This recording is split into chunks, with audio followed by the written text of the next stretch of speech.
Hi, it's Rabbi Gropper. I'm coming to you from the front door of Community Synagogue.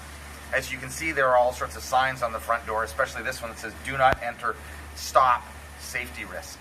This means that our construction for our renovation project to move us really into the 21st century has taken fold. You might in fact hear some noise in the background that's telling us that construction is actually happening. I'm always amazed how the Torah often speaks in current events.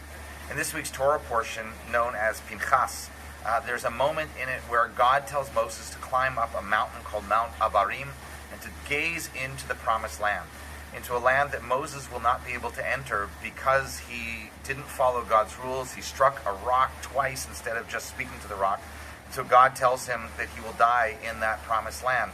I think, therefore, that is that notion of Moses is being told, stop, you're not going to go any further. Just as this sign is telling us right now, stop, you can't go any further. What's going on right now in our building is asbestos abatement, and so it would be dangerous for anybody to enter.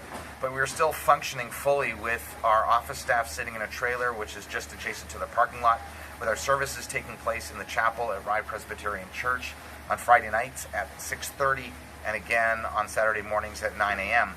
In fact, the following week, not this Friday, but the following Friday, we will be gathering at Oakland Beach for our services, 5:15 Tot Shabbat, and again 6:30 for our regular Shabbat evening service. I think this symbolism of sometimes being asked to stop is also part of a spiritual practice. We occasionally need to stop, to reassess, to ask ourselves where we are in life and where we are going.